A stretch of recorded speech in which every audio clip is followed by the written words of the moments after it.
Lord of the Rings Season 2 finale aired this week, and I wanted to wait a couple days to give people a chance to watch it at least. If you haven't, please go watch it and then come back here. There will be spoilers for the whole season, so if you missed any of that, don't watch this video before that because, like I said, spoilers. So that is the warning. I am a fan of Lord of the Rings. I have all the books, The Silmarillion, The Hobbit, The Lord of the Rings, The Unfinished Tales, The Adventures of Gimli and Legolas, all that stuff. I read them all. I know the lore. It's not something I talk a lot about on my TikTok and YouTube stuff because it's just not something I'm like fully invested in terms of this is the most important thing I can think of. I am a fan of the movies. I think the Lord of the Rings trilogy probably is the best trilogy ever made, and I think they're some of the best movies ever made, especially Return of the King.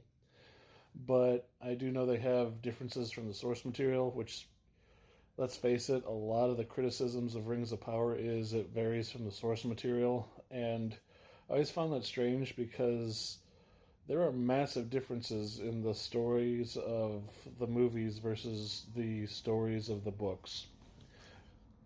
You have a much faster pace in the movies, a much faster telling of the story. There's characters missing. There's plot points in parts of the movie that aren't in that part of the book, such as the end of Two Towers. The Battle of Helm's Deep happens in the middle of that book, not in the end. That's not how the book ends. So I always thought that was a weird complaint.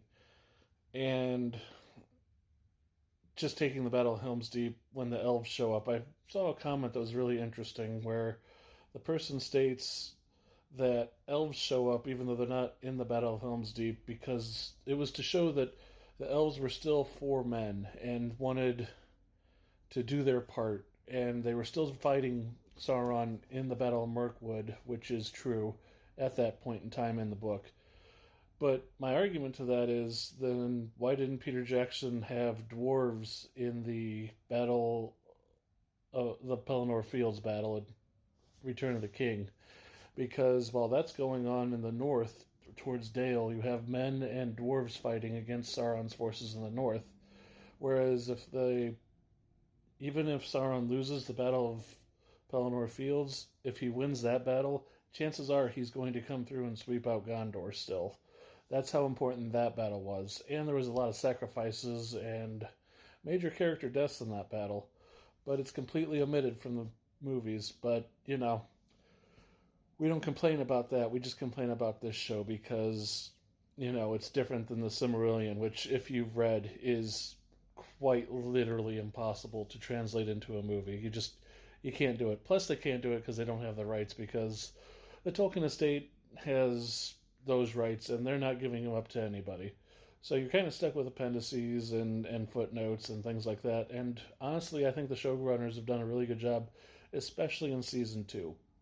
I know this has been a long intro, but I wanted to get my thoughts out because I haven't really shared very much about my thoughts on Lord of the Rings, and I just wanted to get those out there as a preamble to the long winding path that we're on here for this review for this season because it's Lord of the Rings and that's kind of how Lord of the Rings is written anyway. It's not a really well written story. If we're being perfectly honest, it's a fun book. It's a great series. But in terms of writing, it's kind of a mess all over the place. Even the Silmarillion, which is an edited thing by Christopher Tolkien, because J.R.R. Tolkien had died, it's an edited mess. He's a bit sloppy, but it's still an interesting read. But it's a very difficult read, and that's kind of what Rings of Power kind of feels like. There are points in this series where it's just like, where are we going with this, and what are we doing? And a lot of that revolves around the Harfoots and the Stranger, which was kind of a unnecessary side quest just to establish who the hobbits are. I get hobbits are important, but in this second age, they're just not a major player in the story, and they probably could have been omitted. And the first season, I know for sure would have been a lot better because that was a major flawed series. The second season, they're there, but it's just basically a side quest to get to Tom Bombadil and reveal that the Stranger is, spoiler alert here, like I said in the beginning, Gandalf. which was also a disappointment because when he meets the Dark Wizard, who we get introduced to in the second season, he calls him old friend, and he's been waiting on him, and it had a lot of Blue Wizard theme type things that felt like going. I still think that I'm really kind of hoping the Dark Wizard is a Blue Wizard that got corrupted and the other one was killed off or something, but I don't think it is because it's going to be Saruman because it's just easier that way for the writers. And let's face it, we're never going to see the Blue Wizards. It's just not going to happen. However, I will say in the second season, this guy right here, Anatar, this is where it picks up. Anatar and Celebrimbor really knocked this season out of the park. Their relationship in the story in terms of this season is very different than what it is in the Silmarillion. The way they make the rings is very different, but the way that the actor portrays Anatar in this is just so sneaky. He's such a jerk, and you can see it seething behind his smile when he's smiling at the elves. How much he just loathes them. He loathes these elves, and Celebrimbor just kind of getting duped. Like he's kind of a dupe in this series. I'm sorry, and a lot of people have Celebrimbor in their minds as this muscular buff smith with flowing hair and just like muscular, manly, let's do this type of thing, raw. And this Celebrimbor isn't that. He's very cerebral in his portrayal, and I actually really like it. They play off each other so well in this series, and watching him break is just it's so disheartening. And watching how far he becomes under Anatar's, aka Sauron's, control is just absurdly good. And then being able to see Anatar control the elves when they try to arrest him and have them stab each other. That was just ooh, it was scary.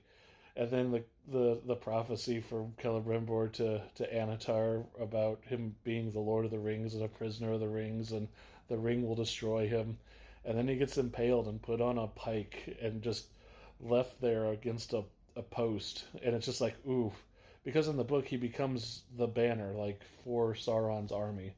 And it's a very gruesome thing, and that kind of alluded to it, which was kind of neat. The other thing is Numenor. Numenor's story is getting more interesting this season, because the first season, it wasn't very good. This made-up queen isn't great. Alphazaron, I can never say his name right, he wasn't great in the first season, but he's really picked it up this season. He's established himself as an easy target for Mr. Sauron here to take full advantage of, and hopefully we get to see him invade, spoilers here. He corrupts the king of Numenor, and they go and invade Valinor, and that's why Numenor gets wiped off the earth, because you don't invade Valinor and get away with it. And it really is setting up nicely because he's such a jerk. And the Numenor story was really good, but clearly, by far and away, this was the best story, the Anatar Celebrimbor. And I gotta give props to Adar. I really was like, this might be a child of Faerun who's been corrupted, and I think that'd be kind of neat to see. And then when he puts the ring on, and his elven form appears, and it's like, come on, give us a name, and then the betrayal of the orcs to him was just gut-wrenchingly good. And then the dwarves. The dwarves had a really interesting story with Khazad-dûm, just starting out the final episode of the season with his dad and the taking off the ring and giving his little speech to his kid, and then jumping after the Balrog. It was just really a chef kiss moment, and I'm hoping to see some more of that, because I think the dwarves will be an interesting story now that the rings are there, and what will Durin do with those. And I'm also curious to see who's going to turn into a Nazgul, because now Sauron has the Rings of Men.